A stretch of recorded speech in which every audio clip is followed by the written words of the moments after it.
नमस्कार दोस्तों, सुबह सुबह की सबसे पहली बड़ी खबर में आपको बताएंगे कि युवाओं के लिए राहुल गांधी की धार। साफ साफ कहा कि न्याय के लिए एकजुट हो युवा, और न्याय की लड़ाई में राहुल गांधी ने बजाई युवा शक्ति की ढोल।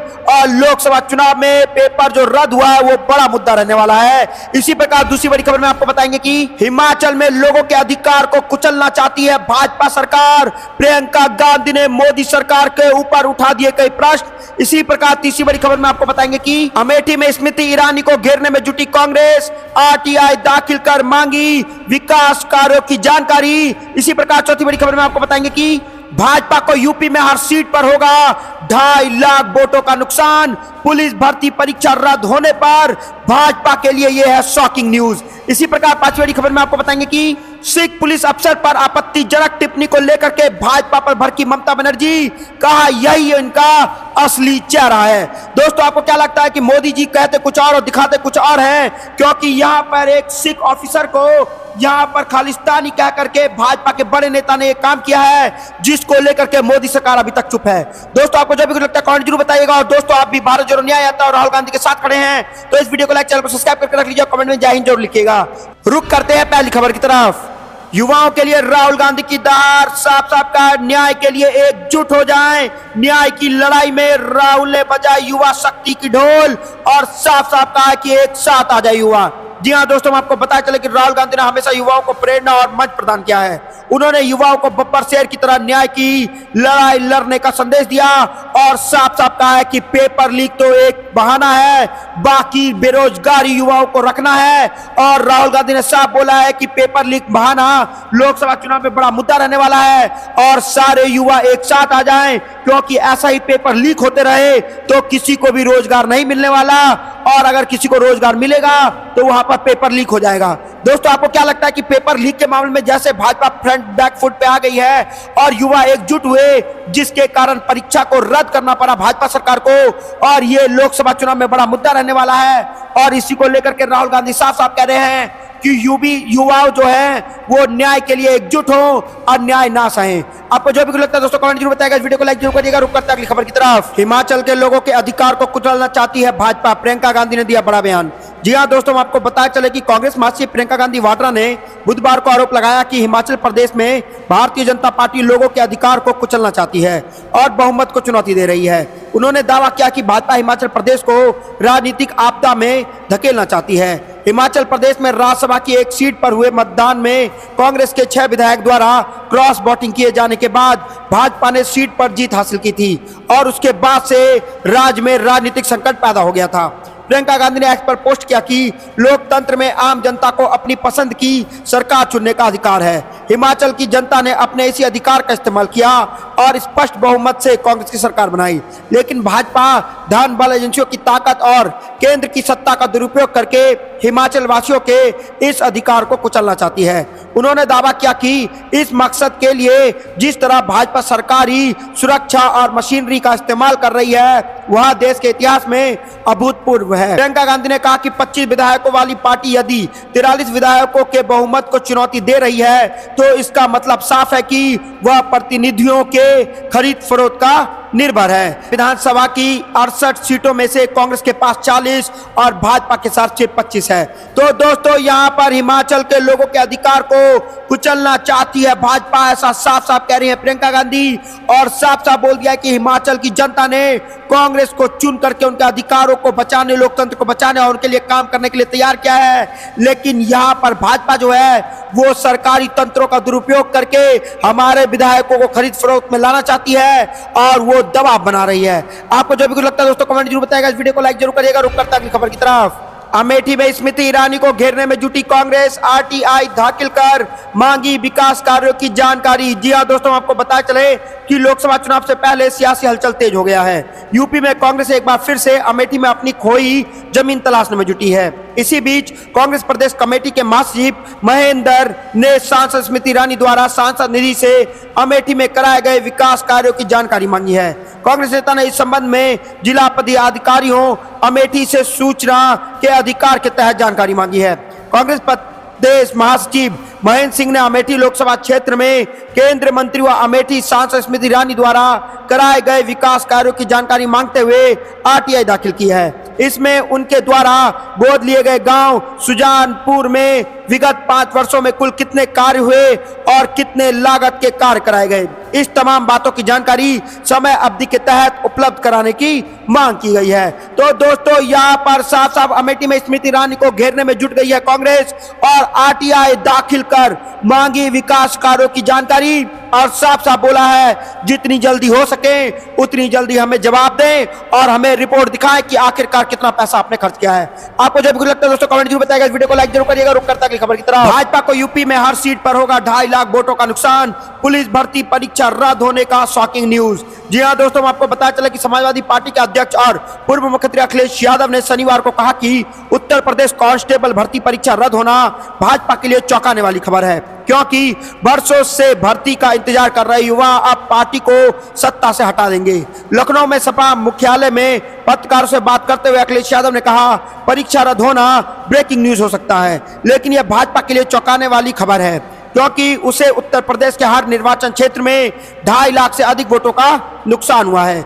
अपने दावे को स्पष्ट करते हुए उन्होंने कहा अगर 60 लाख उम्मीदवारों ने पुलिस भर्ती परीक्षा के लिए आवेदन किया था और हम उनके माता पिता पर भी विचार करें तो यह संख्या 1.8 करोड़ हो जाती है। इसका मतलब है कि उत्तर प्रदेश के 80 लोकसभा निर्वाचन क्षेत्र में से प्रत्येक में लगभग 2.5 लाख लोग भाजपा के खिलाफ वोट करने जा रहे हैं। यादव ने कहा भाजपा को यह समझना चाहिए कि उनके प्रत्येक निर्वाचन क्षेत्र में 2.5 लाख वोट खो दिया है और जो युवा वर्षों से पुलिस भर्ती का इंतजार कर रहे थे वे अब भाजपा को राज से हटा देंगे। उत्तर प्रदेश सरकार ने प्रश्न पत्र लीक के आरोप के बाद हाल में आयोजित पुलिस कांस्टेबल भर्ती परीक्षा शनिवार को रद्द कर दी और 6 महीने के भीतर दोबारा परीक्षा कराने का आदेश दिया है। तो दोस्तों यहाँ पर साफ साफ अखिलेश यादव ने बोल दिया है कि भाजपा को यूपी में हर सीट पर होगा 2.5 लाख वोटों का नुकसान और पुलिस भर्ती परीक्षा जो रद्द हुई है इससे भाजपा को लग सकता है बड़ा झटका। दोस्तों आपको क्या कुछ लगता है कमेंट जरूर बताइएगा, इस वीडियो को लाइक जरूर करिएगा। रुक करता है खबर की तरफ। सिख पुलिस अफसर पर आपत्तिजनक टिप्पणी को लेकर के भाजपा पर भड़की ममता बनर्जी, कहा यही उनका सांप्रदायिक चेहरा है। जी हाँ दोस्तों, हम आपको बता चलें कि पिछले हफ्ते संदेह खाली जाने से रोके जाने पर भाजपा नेता शुभेंदु अधिकारी द्वारा एक सिख आईपीएस अधिकारी को खालिस्तानी कहने वाले मामले पर पश्चिम बंगाल के मुख्यमंत्री ममता बनर्जी ने एक बार फिर से प्रतिक्रिया दी है। उन्होंने इस मामले में भाजपा की आलोचना की है। सीएम ममता बनर्जी ने कहा कि यह भाजपा के असली सांप्रदायिक चेहरे को दर्शाता है। एक आधिकारिक कार्यक्रम में अपने संबोधन के दौरान पश्चिम बंगाल के मुख्यमंत्री ममता बनर्जी ने भाजपा पर जमकर निशाना साधा। उन्होंने कहा जब वह किसी आईपीएस अधिकारी को पगड़ी में देखते हैं तो वह उन्हें खालिस्तानी कहते हैं, यह उनका असली सांप्रदायिक चेहरा है। पिछले हफ्ते संदेश खाली में कानून व्यवस्था बनाए रखने के लिए तैनात सिख आईपीएस अधिकारी जसप्रीत सिंह ने दावा किया था कि भाजपा नेता शुभेंदु अधिकारी के साथ चल रहे पार्टी के अन्य कार्यकर्ताओं ने उन्हें खालिस्तानी कहा था। उन्होंने भाजपा कार्यकर्ताओं को कहा मैं अपनी ड्यूटी कर रहा हूं, आप मेरे धर्म को क्यों निशाना बना रहे हैं। पुलिस अधिकारी को खालिस्तानी कहे जाने के विरोध में सिख समुदाय के लोग ने कोलकाता में भाजपा के प्रदेश मुख्यालय पर कार्रवाई की और बाहर प्रदर्शन भी किया गया था। तो दोस्तों यहाँ पर बड़ी खबर आ रही है कि सिख पुलिस अफसर पर आपत्तिजनक टिप्पणी को लेकर के भाजपा पर फिर से भड़की ममता बनर्जी का यही इनका सच्चा फेस है। दोस्तों आपको क्या कुछ लगता है कमेंट जरूर बताइएगा, इस वीडियो को लाइक जरूर करिएगा। रुक करता है अगली खबर की तरफ। भाजपा के 15 विधायक सस्पेंड, विधानसभा स्पीकर ने लिया बड़ा फैसला। जी हाँ दोस्तों, हम आपको बताए चले कि शुरू हुए विधानसभा सत्र में स्पीकर ने बड़ी कार्रवाई करते हुए भाजपा के 15 विधायक को सदन से निष्कासित कर दिया है। मामला यह था कि कैबिनेट मंत्री हर्षवर्धन सिंह सदन में अपनी बात रख रहे थे और इतने में उन्होंने कहा कि भाजपा ने स्पीकर के साथ गलत व्यवहार किया है। फिर भाजपा विधायकों ने अपनी बातों पर आपत्ति जताते हुए हंगामा शुरू कर दिया। इसके साथ विपक्षी के नेता जयराम ठाकुर, जनक राज, रणवीर निक्का समेत 12 को सदन से बाहर करने का स्पीकर के समक्ष प्रस्ताव रखा। फिर क्या था, माहौल बदल गया और सत्र हंगामे की भेंट चढ़ गया और यहाँ पर जो है 15 विधायकों को सस्पेंड कर दिया गया। जी हाँ दोस्तों, यहाँ पर भाजपा के 15 विधायकों को विधानसभा स्पीकर ने कर दिया है सस्पेंड और यह हिमाचल से आ रही है बड़ी खबर, क्योंकि 15 विधायक जो भाजपा के थे वो सदन चलाना नहीं चाहते थे और कार्रवाई में रोक टोक कर रहे थे। आपको जो भी कुछ लगता है दोस्तों कमेंट जरूर बताइएगा, इस वीडियो को लाइक जरूर करिएगा। रुक करता है खबर की तरफ। मोदी की एक ही गारंटी है, सभी कांग्रेस सरकारों को गिराओ। हिमाचल संकट पर जयराम रमेश की तीखा वार। जी हां दोस्तों, हम आपको बताए चलें कि हिमाचल प्रदेश में कांग्रेस का सियासी संकट अब एक कदम और आगे बढ़ चुका है, क्योंकि वीरभद्र सिंह के बेटे विक्रमादित्य सिंह ने मंत्री पद से इस्तीफा दे दिया है। वहीं मुख्यमंत्री सुखविंदर सिंह सुक्खू ने भी क्लियर कर दिया है कि उनको के इस्तीफा नहीं दिया है और बजट के दौरान वह अपना बहुमत साबित करेंगे। इसी बीच कांग्रेस आला कमान की ओर से 3 पर्यवेक्षकों को हिमाचल प्रदेश में सरकार बचाने के लिए भेजा गया है। कांग्रेस नेता जयराम रमेश ने प्रेस कॉन्फ्रेंस के दौरान प्रधानमंत्री मोदी पर तीखा हमला बोला है। उन्होंने कहा कि मोदी जी एक ही गारंटी है कि सभी कांग्रेस सरकारों को गिराओ। उनके दावा किया है कि राज्यसभा चुनाव में क्रॉस वोटिंग के जरिए हमारी सरकार को गिराने की साजिश रची गई है। हमारे 3 बड़े नेता शिमला में हैं, हमें कड़े फैसले लेने होंगे, हम कठोर फैसले लेने से पीछे नहीं हटेंगे। जयराम रमेश ने आगे कहा, हमारे पर्यवेक्षक सभी विधायकों से बातचीत करेंगे और उनकी शिकायतों को दूर करने की कोशिश करेंगे। उसके बाद विधायकों की शिकायतें आला कमान की रिपोर्ट के जरिए सौंपी जाएंगी। उन्होंने दावा किया कि जो जनादेश हमें मिला है उसे पूरा करेंगे और कांग्रेस पार्टी और संगठन सर्वोपरि है। हमारा प्राथमिकता हिमाचल प्रदेश में सरकार बचाना है, क्योंकि वहां की जनता ने भाजपा को नकार कर स्पष्ट बहुमत हमारी पार्टी को दिया था। तो दोस्तों, यहां पर बड़ी खबर आ रही है कि मोदी की एक ही गारंटी है, सभी कांग्रेस सरकार को गिराओ। और हिमाचल संकट पर जयराम रमेश का तीखा वार घेरते हुए मोदी सरकार को उठा दिया बड़ा प्रश्न। आपको जो भी कुछ लगता है दोस्तों कमेंट जरूर बताइएगा, इस वीडियो को लाइक जरूर करिएगा। और दोस्तों, अब हम करते हैं कई जनता से बात और पता करते हैं कि लोकसभा चुनाव 2024 में किसकी सरकार बनने जा रही है, इंडिया वर्सेस एनडीए। आपको क्या लगता है दोस्तों कि इंडिया की गवर्नमेंट आएगी या एनडीए की? कमेंट में जरूर बताइएगा। देखिए इस पूरे वीडियो को। देखिए, ईवीएम जब से इसका विरोध चल रहा है तभी से एक बड़ा मुद्दा और मुद्दे और भी बहुत है जिन पर बात खुलकर होनी चाहिए। इस देश में बेरोजगारी पे बात होनी चाहिए, इस देश में महंगाई पे बात होनी चाहिए, इस देश में धर्म के ऊपर जो राजनीति हो रही है उसमें बात होनी चाहिए, एक अलगाववाद की राजनीति चल रही है, जो बांटने की राजनीति चल रही है उस पर। लेकिन नहीं, चर्चा किस पर होती है कि राहुल गांधी संसद के अंदर की गई या बाहर की गई मिमिक्री का वीडियो बना रहे हैं। जनचर्चा इस पे होनी चाहिए। स्मृति ईरानी उस महंगाई के खिलाफ जब लड़ती हैं, आज जब महंगाई बढ़ी है तो स्मृति ईरानी इस पे बात नहीं करती हैं। वो ये बात करती है कि राहुल गांधी बरेली आए थे या यहाँ से आए थे यूपी में, तो अब की दोबारा है उन्हें चुनाव हरा के लेगा। मुद्दा ये नहीं है, मुद्दा देश के ऊपर ज्वलंत कई मुद्दे हैं। बेरोजगारी, क्या कारण आज किसान और जवान दोनों सड़कों के ऊपर है। कोई अपनी पेंशन को लेकर लड़ रहा है, कोई अपने एमएसपी की न्यूनतम मूल्य के लिए लड़ाई लड़ रहा है। और देश के बॉर्डर इस तरह से सील कर दिए गए, दिल्ली के बॉर्डर जहां हम बैठे हैं, कि समझ ही नहीं आ रहा कि अगर प्रजातांत्रिक देश है, इस देश के अंदर सबको अपनी बात कहने का हक है, उसके अंदर आप उन्हें परमिशन दीजिए। अगर वो कई जगह मांगते हैं उन्हें जगह दीजिए, लेकिन उन्हें हरियाणा के अंदर रोका जा रहा है, दिल्ली के बॉर्डर्स कैसे सील कर दिया जा रहा है, मानो किसी देश की सीमा हो और कोई बाहरी व्यक्ति आकर उस देश पर कब्जा करना चाह रहा है। आप देखिए, सिख कम्युनिटी से एक सवाल बनता है कि इस प्रदर्शन में बार बार कहा जा रहा है कि जो भी पंजाब से जितने लोग आए, हरियाणा से, तो कहा जा रहा है कि खालिस्तानी है, ये खालिस्तानी समर्थक है। इस तरीके का बयान किसानों के लिए दिया जाता है और तो और कहा जाता है कि भाड़े पर बुलाई हुई भीड़ है। इसको लेकर आप लोग क्योंकि उसी समुदाय से हैं। देखिए, मैं सिख होने के नाते मेरा इस सवाल को पूरी तरह से खोलकर बात करने का आपने बड़ा अच्छा सवाल किया, मेरा फर्ज बन जाता है। देखिए, ये वही सिख कम्युनिटी है, जब इस देश के ऊपर कोई बाहरी संकट आता है तो सेना के जवान बनकर हर घर से एक बेटा जाकर सरहद पे अपनी जान देने से नहीं डरता। इस देश के अंदर जब एक प्रधानमंत्री ने हरित क्रांति लाने की बात करी तो इसी हरियाणा, इस पंजाब के उन्हीं सिखों ने अपना खून उस मिट्टी में मिला दिया और जय जवान का नारा देकर इस देश को जय जवान जय किसान के लिए देश को मजबूत किया। क्या कारण है कि 70% हमारे देश का अनाज उसी हरियाणा पंजाब से आता है? और क्या कारण है कि अगर हम देश में टैक्स देने की बात करें, देश में आर्मी की बात करें या देश में व्यापार की बात करें, तो उसके अंदर एक बड़ी भागीदारी सिख समाज की आती है। धार्मिक संस्था पे ले लीजिए, जब इस देश में कोरोना काल था, हर तरफ लोग और संस्थाएं, लोग अपने घरों से नहीं निकल रहे थे। क्या कारण है? यही खालिस्तानी लोग, यही वो लोग थे जो सड़कों पर होकर लोगों को जूते दे रहे थे, उनको पानी पिला रहे थे, उनको खाना दे रहे थे, उनकी मदद कर रहे थे, उनके घर दवाइयां पहुंचा रहे थे, उनके घर ऑक्सीजन पहुंचा रहे थे। क्या कारण है? यही अलगाव की नीति है। यानी कि जब सिख समुदाय अगर सेवा भावना में रहता है तो सिख समुदाय है, और अपनी हक मांगता है तो फिर वो खालिस्तानी हो जाता है। कारण है क्योंकि ये तभी होता है कि जब मोदी सरकार और उनके साथ के लोग ये करते हैं। क्या कारण है कि आज वेस्ट बंगाल के अंदर बीजेपी के नेता ने, एक आईपीएस जिसने शपथ ली है देश की सेवा के लिए, इस कानून की शपथ ली है, आज उसके सिर पर पगड़ी को देखकर उसे खालिस्तानी कहा जाता है। तो इसमें कोई हैरानी नहीं होनी चाहिए। यही बांटने की नीति, इस देश को बर्बाद करने की नीति बीजेपी की सरकार कर रही है। कभी धर्म के नाम पर जो उनकी बात मान ले वो सही है। सिख कम्युनिटी पे टारगेट है, उसको लेकर मैं सवाल लूंगा आपसे। वर्तमान में जिस तरीके से पूरे देश में ईवीएम को लेकर के लड़ाइयाँ है, क्या लग रहा है सरकारें ईवीएम बैन करेंगी, चुनाव बैलेट से होगा? बिल्कुल बैन करना चाहिए, बैलेट से ही होना चाहिए। जब हमारे बुद्धिजीवी जो देश को चला रहे हैं, पढ़े लिखे नौजवान, आर्मी के लोग, वकील, सब इसके खिलाफ है कि ईवीएम बंद की जाए। इसलिए किया जाए, आप देखिए, जब हम पर्चा भरते हैं, नॉमिनेशन भरते हैं, और नॉमिनेशन भरने के बाद उसके अंदर तय हो जाता है नाम वापस लेने की प्रतिक्रिया है। इसके बाद आपने 12 दिन बाद नाम वापस लेना है। उसमें कैंडिडेट 15 भरते हैं, 6 ने नाम वापस ले लिया तो 9 रह गए।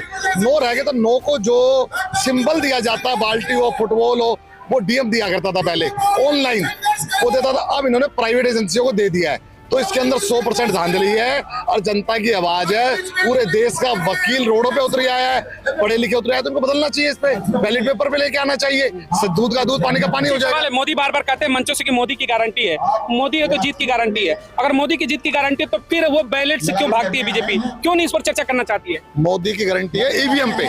जो मोदी साहब कह रहे हैं ना, मोदी की गारंटी है 400 पार, वो ईवीएम की गारंटी है, बैलेट पेपर की गारंटी नहीं है। बैलेट पेपर का घोषणा करें और उसके बाद हम मानते हैं कि आप सच कह रहे हो, तो बिल्कुल झूठ किया जा रहा है जो बोल रहा है। क्या लग रहा है सर, मोदी की अगर हम बात करें तो मोदी की जान ईवीएम में, ये कहावत इस समय बड़ी प्रचलित हो रही है। मोदी तभी तक जीत रहे हैं चुनाव जब तक ईवीएम से हो रहा है। बिल्कुल ये सच्चा, एक मोदी ईवीएम के लिए लड़ाई लड़ रहा है और कुछ उसकी गारंटी यही है, अगर ईवीएम रहेगी तो मोदी जीतेगा, नहीं तो 100% मोदी हारेगा। और मोदी की गारंटी क्या है? 15 लाख रुपए दे रहा था मोदी, हर एक आदमी को कहाँ गए वो 15 लाख रुपए? मोदी ये कहा था कि ये नोटबंदी से आतंकवाद खत्म होगा, आतंकवाद खत्म कहाँ, और 10 गुना ज्यादा हो गया। जम्मू कश्मीर पहुंचे थे, आपने आतंकवाद पे जिक्र किया। जम्मू कश्मीर में मोदी की रैली, तो उन्होंने कहा कि जम्मू कश्मीर घूम कर देखिए आज कितना डेवलप कर रहा है। 370 मैंने हटाया है, जो उसका फायदा हो रहा है, वाकई में हो रहा है। नहीं, मणिपुर में क्यों नहीं गया मोदी? जम्मू में गया, मणिपुर में क्यों नहीं गया जहाँ चल रहा है मणिपुर? तो ये सब झूठ का इसका पलंदा है। इससे बड़ा झूठा आदमी कोई नहीं है, झूठ बोलता है। और ये देश गारंटी कर देता है कि ये प्रधानमंत्री झूठा है, पूरा देश गारंटी दे रहा है। मोदी पर भरोसा है? नहीं भरोसा है, झूठा आदमी है, लॉलीपॉप देता है सबको। क्या सच्चा करता है? अरे हिंदू मुस्लिम सबका डेवलप हम ही करते हैं। हिंदू में लड़ा रहा कर रहा हो, मुसलमानों की बुरा हाल कर दिया इस वक्त। हाँ, आज से 10 साल पहले हम लोग कहीं भी सफर करते थे, स्टेशन पे, बस स्टेशन पे नमाज पढ़ लेते थे। आज कोई मुसलमान पढ़ के दिखा दे, कोई नहीं पढ़ सकता। क्यों? कांग्रेस में ऐसा नहीं हुआ, तो मोदी जमाने में क्यों हो रहा भाई? यानी सड़कों पे नमाज पढ़ना प्रतिबंधित कर दिया मोदी ने, सब कुछ कर दिया है भाई। नमाज ऐसी चीज है जहाँ टाइम कहीं भी मुसल्ला बिछा पढ़ सकते हो आप, हर जगह मना हो गया। आप स्टेशन पर नमाज पढ़ो, वहाँ भी बनाइए, बस अड्डे पड़े वहाँ भी बनाइए। यानी मुसलमानों को टारगेट किया गया। बिल्कुल कर रहे हैं, कर रहे हैं, अभी भी कर रहे हैं। सवाल है, मोदी कहते हैं कि भाई 3 तलाक लाए, महिलाओं के लिए सबसे अच्छा क्या मुसलमानों का? क्या कहेंगे आप?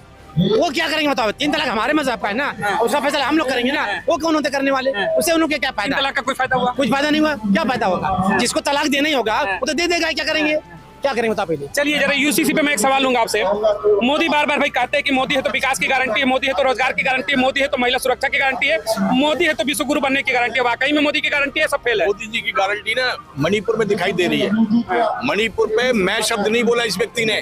और एक कहावत थी, हमारे बुजुर्ग कहते थे, एक बादशाह की जान तोते में थी। जब तोते की गर्दन तोड़ी ना तो बादशाह की गर्दन टूट गई। मोदी की जान जो ईवीएम में है, ये ईवीएम हटा दे। जब अगर इसको 400 पार है ना, इसके वो पता है कि मेरा नाम इतना चल रहा है, मेरी गारंटी इतनी चली है, 400 ईवीएम हटा के दिखाए, 4 पे ना आ जाए तो मुंह पे थूक देना हमारे पे। यानी मोदी का विकास का कोई गारंटी? कोई विकास है कहाँ? क्या विकास है? झूठ के अलावा कोई विकास है? क्या है विकास बताओ? जम्मू कश्मीर में जाकर कर देखो जी, हमने स्वर्ग फिर से बना दिया। जम्मू कश्मीर का जो आता था ना पैसा, जब वो आता था वो भी खत्म हो गया। वहाँ किलेबंदी हुई पड़ी है, पर्यटन आते थे वहाँ पर, इतना पैसा देश को मिलता था, सब खत्म हो गया, बर्बाद कर दिया इसने। क्या है जम्मू कश्मीर में? यानी मोदी के विकास की जो गारंटी कहते हैं महिलाओं को भाई हम सिलेंडर दे रहे, शौचालय दे रहे, राशन दे रहे, ये सब फेल है। 1200-1400 ले भी रहा है ना, 400 से 1200 ले रहा है। क्या क्या दे रहा है? अच्छे दिन नहीं आए मोदी के। अच्छे दिन? देश बर्बाद हो गया, खत्म हो गया। ये हटे तो अच्छे दिन आए, ये अगर मोदी जी हटे तो अच्छे दिन गारंटी से आएंगे। ये लिख लीजिए। राहुल गांधी का कल का एक बड़ा बयान आता भारत जोड़ो यात्रा के दौरान, उन्होंने कहा कि जीएसटी लगा करके मोदी कहीं ना कहीं उद्योगपतियों की जो पॉकेट है उसको भरते हैं। बिल्कुल भरते हैं।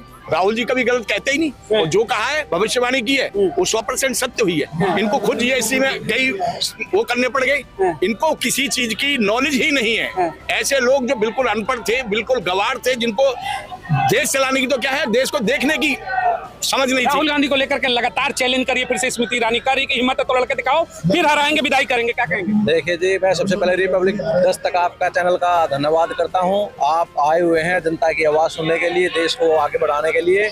सारे जहां से अच्छा हिंदुस्तान हमारा, मजहब नहीं सिखाता आपस में बैर रखना, हिंदी हम वतन के, हिंदुस्तान हमारा। मैं सबसे पहले आज बता दूं, जो सबसे बड़ी आवाज चली हुई है वो किसान की चली हुई है। किसान जो हमें बिना मेहनत के हमारे घर तक अनाज पहुंचाता है, बाजरा पहुंचाता है, ज्वार पहुंचाता है, सब्जियां पहुंचाता है, उसका एक ही वो सॉल्यूशन है जमीन। जमीन है तो किसान है। लेकिन आपने देखा होगा जमीन कांग्रेस ने दी 74 में दी, जब जब किसान को जरूरत पड़ी, जब जब जमीन कांग्रेस ने दी। लेकिन आज आप देख रहे हैं जमीन को अधिग्रहण नियम के अनुसार उसको जमीन किसान से खोसी जा रही है। कौन खोस रहा है? ये बीजेपी खोस रही है।